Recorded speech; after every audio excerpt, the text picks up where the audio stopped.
Uma liderança chamada para restaurar é o título da lição 10 na classe dos jovens, cujo texto principal está em Ezequiel 37:10. E profetizei como ele me deu ordem. Então o Espírito entrou neles e viveram e se puseram em pé um exército grande em extremo. Deus continua usando líderes que estejam comprometidos com ele para a restauração de seu povo. Este é o título e o texto principal da lição 10 na classe dos jovens. A paz de Cristo para todos. Sou o professor Denis Pereira, presbítero da Assembleia de Deus em Campinas, São Paulo, Ministério do Belém. É um prazer recebê-los aqui para prepararmos mais uma aula da Escola Dominical. Se não está inscrito no canal ainda, inscreva-se e ative as notificações. Deixe aí o seu like, que é muito importante para nós. Deixe o seu comentário, fale para nós de onde você nos assiste. Isso é muito importante também, tá certo? Pegue aí a sua Bíblia, a sua revista, papel, bloco de notas, né? Caneta, e vamos juntos preparar esta aula da Escola Dominical. Dentro deste texto de Ezequiel, nós vamos tratar hoje. Deus continua usando líderes que estejam comprometidos com ele para a restauração de seu povo. O texto aqui, bíblico, está em Ezequiel 37, do 1 ao 14.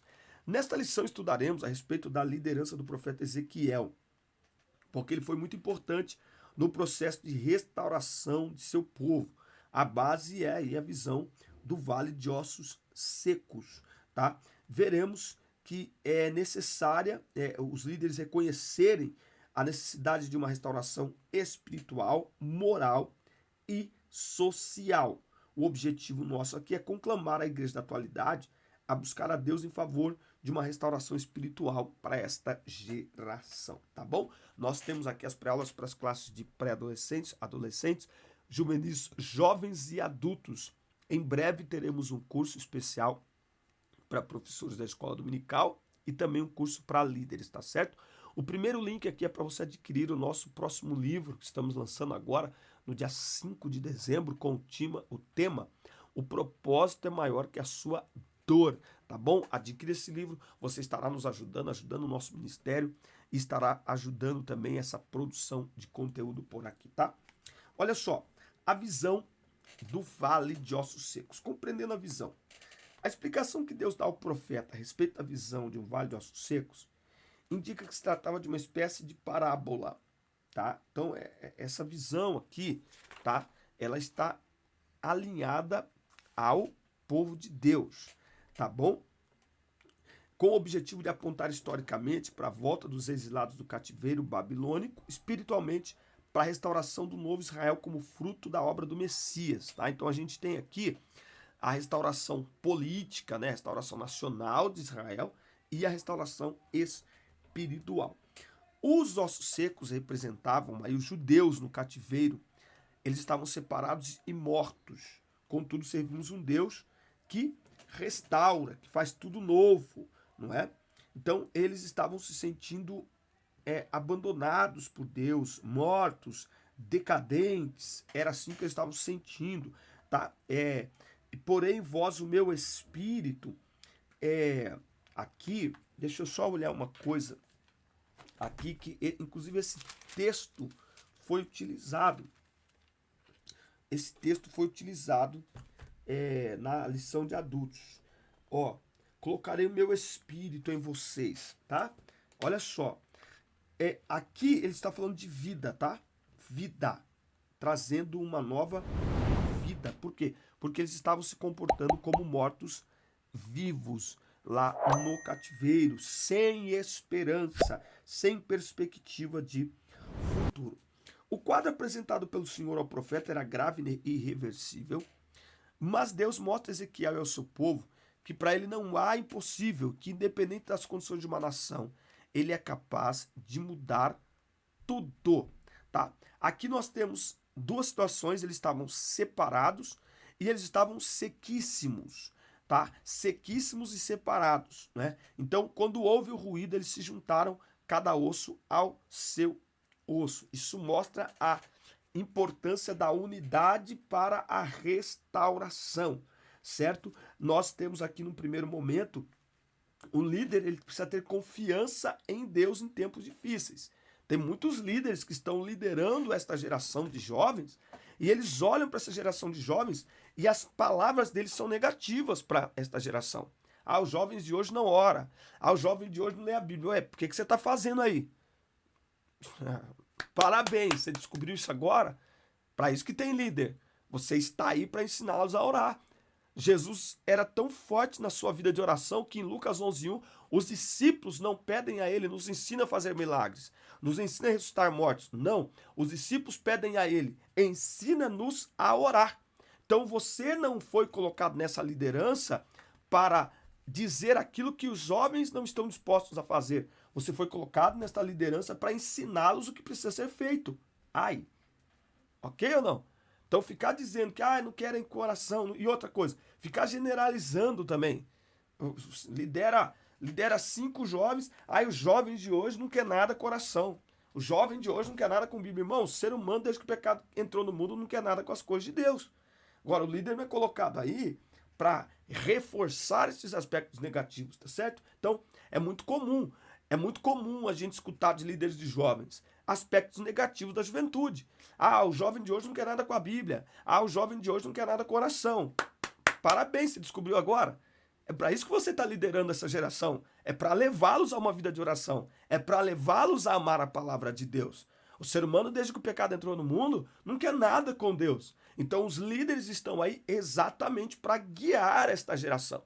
Então, ao invés de ficar verbalizando palavras negativas sobre esta geração que Deus nos entregou para liderar, é nossa missão levá-los à oração, levá-los a amar a palavra de Deus. Porque na minha experiência, por onde eu tenho passado, aonde líderes estão comprometidos em guiar os seus liderados a terem uma vida com Deus, a terem uma vida espiritual abundante, eles estão levando, os jovens estão acompanhando, os adolescentes estão acompanhando, porque o líder não é colocado para apontar os aspectos negativos de quem lidera, ele é colocado para guiar no caminho correto, no caminho necessário. Então, ao invés de ficar dizendo, jovem não quer nada coração, em nome de Jesus, vamos orar. E ore, e leia a palavra, ame a palavra, transpire oração, transpire vida com Deus, e você irá influenciar aqueles que você lidera a ter também uma vida com Deus, certo? Então, esse é o nosso ponto 1 aqui que nós estamos tratando, tá? No ponto 2, nós vamos falar aqui sobre o caminho da restauração. Então, é preciso reconhecer aí a necessidade da restauração. Veja que Deus conduziu o profeta Ezequiel a um vale de ossos secos, mostrando a ele a verdadeira condição de Israel, para depois mostrar como se daria o processo de restauração. Então, a cura de uma doença começa pelo diagnóstico. A restauração quando se reconhece os erros. Tá? Então, é preciso um líder enxergar, olha só, é preciso um líder enxergar a condição em que se encontram seus liderados. Não adianta fingir que está tudo bem, quando na verdade não está. É preciso reconhecer os erros, certo? Então, um líder precisa enxergar a real situação em que as pessoas estão. O líder precisa depender de Deus. Diante daquele cenário caótico, Deus pergunta para ele, poderão viver estes ossos? E ele responde, Senhor, tu o sabes, tá? Então, cuidado, para você não desdenhar, não desacreditar que uma restauração é possível por causa do seu olhar. O profeta, diante do seu olhar e de sua limitação, poderia ter dito, olha, eu acho que não, fala a verdade. Mas ele não ousa duvidar do poder restaurador de Deus, tá? Então, olhar para quem você lidera e desacreditar. E a gente desacredita com palavras, com atitudes, sabe? Líderes apáticos, líderes que não promovem nenhum tipo de trabalho, reforçando aquele estereótipo, jovem não quer nada com oração. Você tem levado eles para orar? Porque se você não tem feito isso, você tem duvidado do poder de Deus para transformar os jovens que você lidera. Se você... não, eu vou gravar isso aqui. Vou gravar. Se você não leva os teus jovens e adolescentes para a oração, você está reforçando essa ideia de que eles não querem nada com Deus. Portanto, você está duvidando tá? Um líder que não conduz os jovens, os adolescentes, à oração, a amar a palavra de Deus, está duvidando do poder restaurador de Deus sobre a vida deles. Aliás, não deveria nem liderar, porque a função de um líder para esta geração é restaurar. Tá? Recebe essa palavra aí. Fazer a sua parte. Qual foi a participação de Ezequiel no processo de restauração do povo? Ele teve uma participação importante, apontando os erros e exortando-o a voltar-se para o Senhor. O líder deve apresentar de modo reservado, quando necessário, as falhas de seus liderados. Não para maltratar ou humilhar ninguém, mas para a restauração, a fim de que voltem a fazer o que é certo. Então, assim, não adianta você apontar o erro de quem você lidera, o erro das pessoas. Você precisa apontar o caminho certo. Entendeu? Tem uma frase no nosso meio que ela é perigosíssima. Tipo assim, se for para ser desse jeito é melhor não ser. Se for para ser desse jeito é melhor ir embora. Não, irmão. Embora para onde? Se Jesus não der jeito nesse jovem, quem vai dar? Então não tem essa não. Tá? Então não tem essa não. Você foi chamado aí para restaurar essas pessoas, onde você está liderando. Um líder, a maior característica de um líder é a sua habilidade de restauração. Vou marcar aqui, ó. Você não está nos nossos grupos de EBD, não? Vem pro grupo da EBD, irmão. Aqui, ó. O link tá aí na descrição. Ó, a maior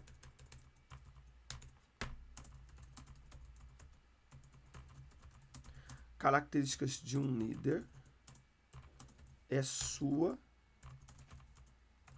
habilidade de restauração.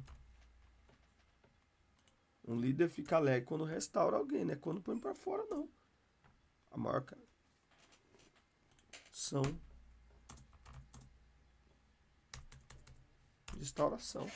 A maior alegria de um líder é restaurar, não é pôr para fora, não. Tem líder que fica feliz. Olha aquele jovem lá. Ixi, aquele jovem não veio mais. Aquele jovem saiu da igreja. Oh, glória a Deus. Oxi, isso é motivo de tristeza.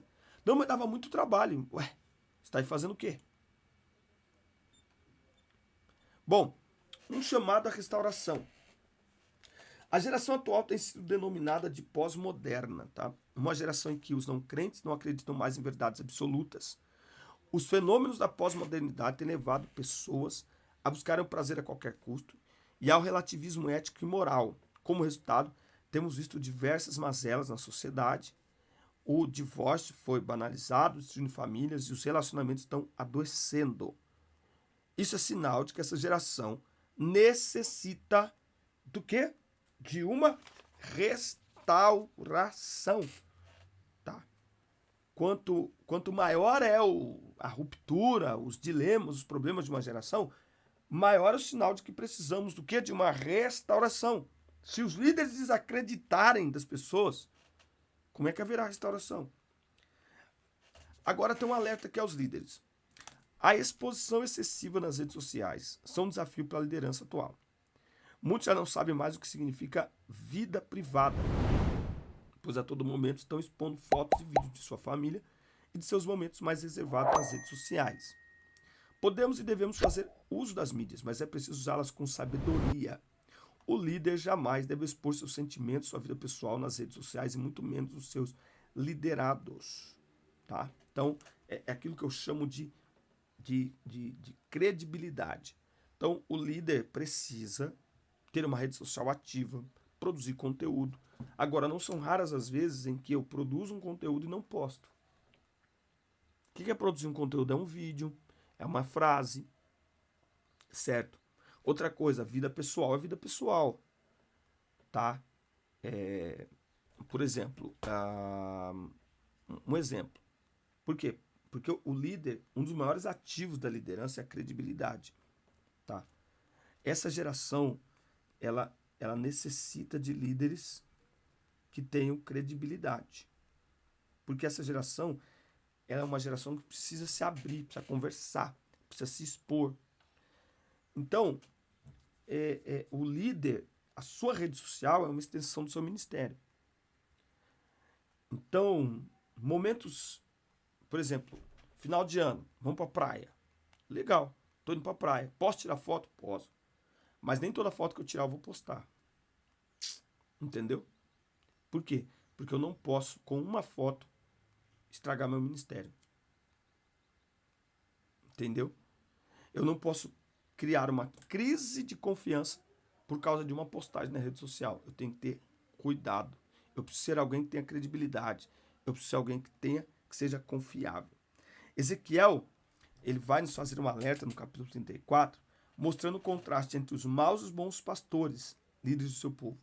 O profeta do Senhor revela que o mau pastor, o mau líder, não é somente egoísta, mas também é destrutivo. Infelizmente, muitos estão destruindo vidas, pois estão ensinando falsas doutrinas e ideias que são totalmente contrárias às escrituras sagradas. Que Deus tenha misericórdia e continue levantando uma liderança que busca obedecê-la em tudo. Por isso que é importante investir na questão da confiança, da credibilidade. Porque hoje na internet nós temos diversas pessoas liderando. O que é liderar? Influenciar, não é? Então você precisa ser um líder confiável. Por quê? Porque tem muitas pessoas falando bobagem nas redes sociais. E para a gente corrigir, nós precisamos ser pessoas confiáveis. Certo? Para que Deus nos use para restaurar esta geração. Esta geração não está perdida. Essa geração só está precisando de direcionamento. Precisando de pessoas que disponham de seu tempo para liderá-los e para guiá-los na presença de Deus. Que os ensine a amar a Deus acima de todas as coisas. Então, seja um líder que as pessoas queiram seguir você. E as pessoas vão, através da sua vida, ser direcionadas para Deus. Então, olhar para uma pessoa que está perdida não é o primeiro passo. Então, Josué viu. Agora, Josué está recebendo de Deus. Deus está mostrando para ele o que Deus vai fazer. Deus quer líderes sensíveis como Ezequiel para ver a situação degradante, caótica em que essa geração está, mas ao mesmo tempo, Deus está dizendo, eu vou usar você. Veja que quando Ezequiel recebe a ordem e libera a palavra, através da palavra que sai da boca de Ezequiel, direcionada por Deus, há um movimento e há uma restauração ali naquele ambiente. Então, Deus nos leva para o meio de um vale de ossos secos. Não é para a gente olhar e desacreditar. Não. É para nós olharmos a perspectiva de Deus. E da perspectiva de Deus, o vale de ossos secos só precisa de uma palavra liberada para que seja levantado como um grande exército. Essa geração só precisa de líderes cheios do Espírito Santo de Deus para liberar sobre ela uma palavra, para liberar sobre eles um clamor dos céus, para liberar sobre eles a presença do Espírito Santo, para que sejam restaurados e para que se levantem como um grande e poderoso exército para a glória do nome de Deus. Então você foi colocado aí para liberar a palavra de restauração sobre esses que você lidera. Você foi colocado aí para enxergar a situação, mas para conduzi-los a uma restauração pelo poder do Evangelho, pelo poder da presença de Deus. É para isso que você está aí. Por isso, levante os seus olhos. Não ouse desacreditar do poder restaurador de Deus para levantar aqueles que estão caídos, para fortalecer aqueles que estão fracos, para alimentar aqueles que estão famintos, para ser água para os que estão sedentos, para restaurar aqueles que estão em ruínas. Deus te colocou aí para profetizar vida e não para profetizar morte. Quando você é levado ao ambiente de morte, entenda, Deus te colocou aí para profetizar vida, saúde, restauração no nome de Jesus. Amém? Essa foi a nossa lição de número 10 na classe dos jovens. Na lição 11, nós falaremos sobre a liderança de Barnabé. Amém? Forte abraço, assista, curta, compartilhe, inscreva-se no canal e até o nosso próximo encontro. Deus abençoe todos vocês. Deus abençoe.